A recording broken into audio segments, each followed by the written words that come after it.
Well, occasionally, from time to time, folks will ask about ways that they can grow closer to God in their daily walk.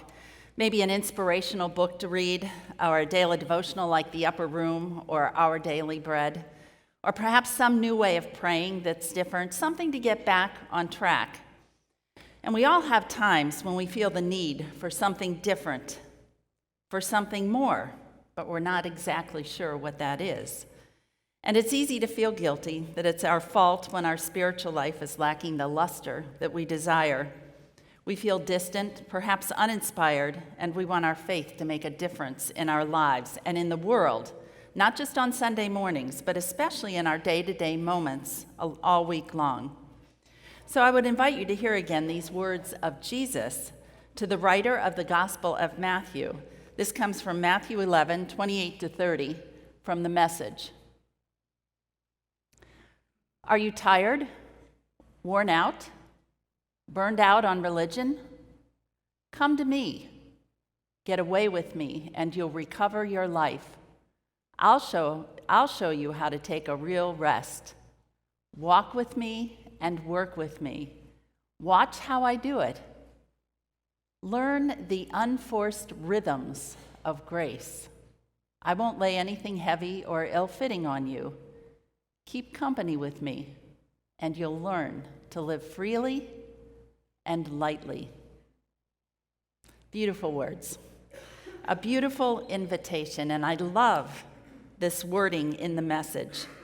That line, to learn the unforced rhythms of grace. It really hooked me as we think about our daily walk with God. The reality is that our busy lives often leave little time for God. According to Adele Calhoun, author of the Spiritual Disciplines Handbook, in the midst of busy, scattered, exhausted, and hurting lives, we want to experience a great love with God. And spiritual practices, both alone and with others, help us to experience that great love, help us to grow in that love, and can bring us closer to God and to one another. I have the luxury of meeting monthly with a spiritual director who helps to keep me on track. Many pastors and ministers have someone to keep us accountable, keep us growing in our faith. And a good spiritual director is really good at asking good questions that get to the heart of the matter.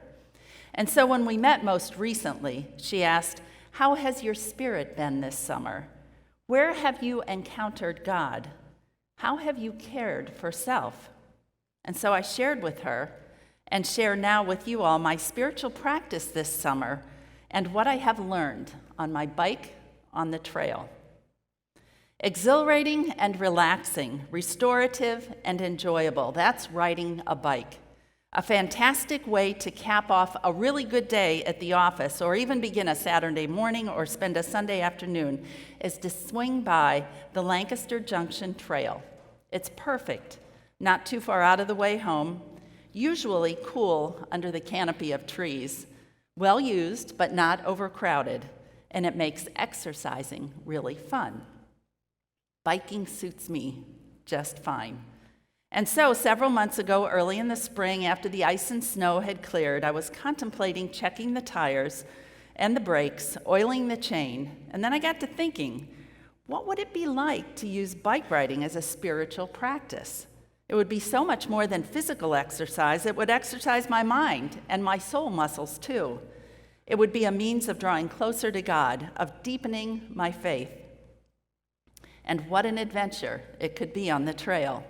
And so I set out, beginning each ride with a prayer, that I might encounter something new, something I have never before seen, something for which I can give thanks and in which I can find inspiration.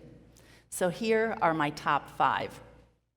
Number 1, I am grateful for all of those who have made and continue to make the trail possible. The trail first began as a railroad, and thus the name Rails to Trails. It operated as such for over 120 years. Built by the Reading and Columbia Railroad, its first train ran back in 1863. It was built to transport coal, iron ore, and general merchandise, and to connect the city of Reading to the Chesapeake Bay region via the Susquehanna Tide Water Canal.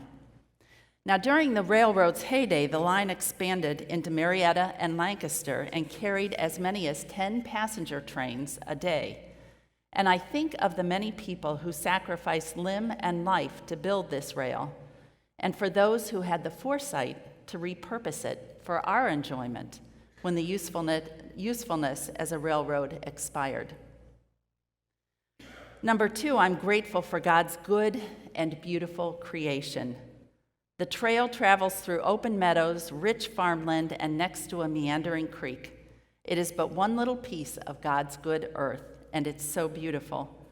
Even the cicadas sing quite loudly for joy, and the butterflies light wherever the sun's rays filter through the canopy of leaves overhead. Number 3, I'm grateful that God has a sense of humor.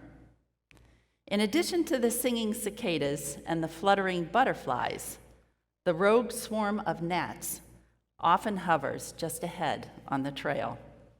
And for one who tends to smile a lot, especially in greeting other sojourners on the trail and who has been told by young children that her teeth are very long,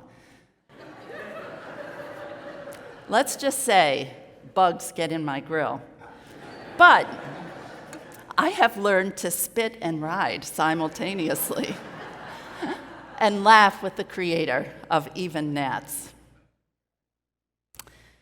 Number 4, I am grateful for people along the way whom I've never met officially, whose names I don't know, but who inspire me with their courage and their grace. First, there's a large man, somewhat bent over, who walks the trail faithfully. I think that he must be a working man, or must have been a working man. He wears very heavy work boots and work clothes and a bill cap.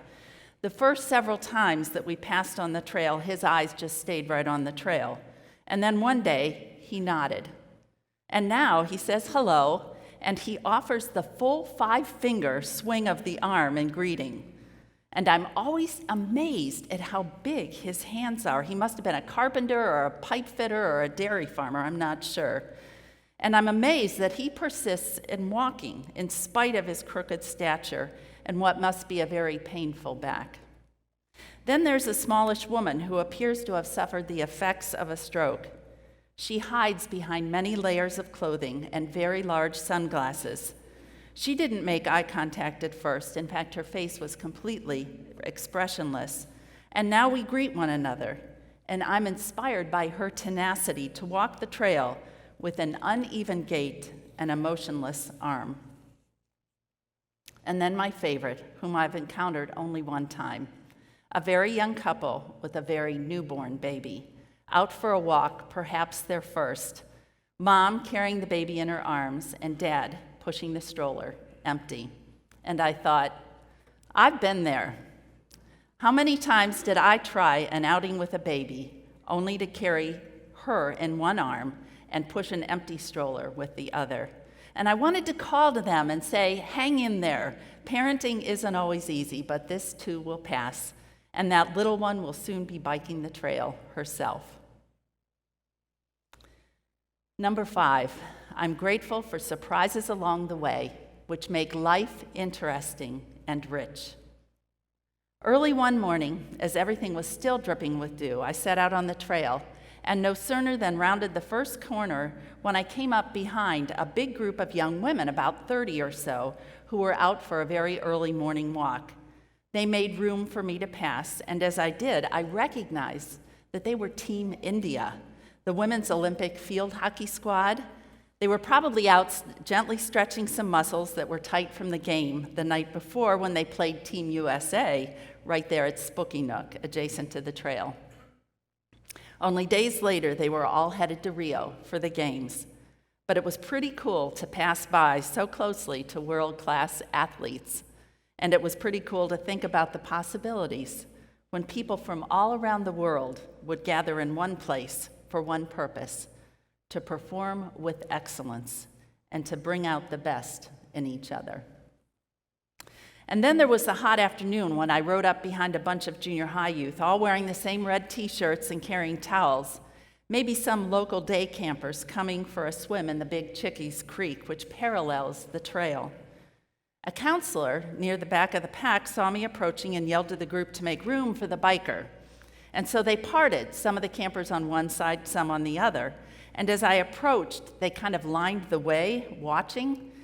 And we quickly realized that they had formed a tunnel for my passage. And if only there had been a smoke machine at the other end, it would have been like a really cool kickoff to a football game. But this crowd was cheering on a 60-something grandma on a Schwinn. We all got a good laugh as I thanked them for their support. And the best surprise of all, the gift of a turquoise bird.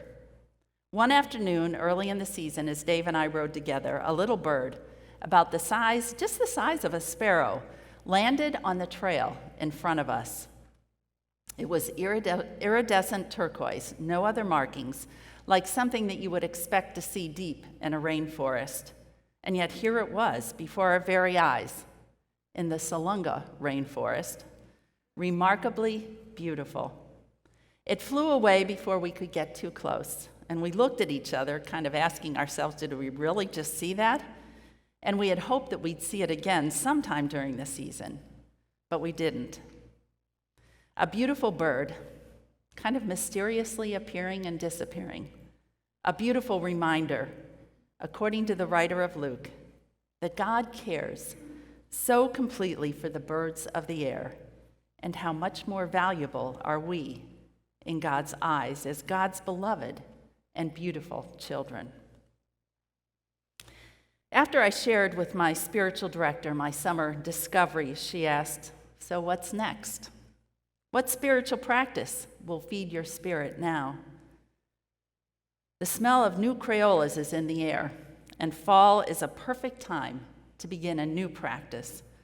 The change, the cycle, the rhythm of the seasons offer us the invitation to learn the unforced rhythms of grace.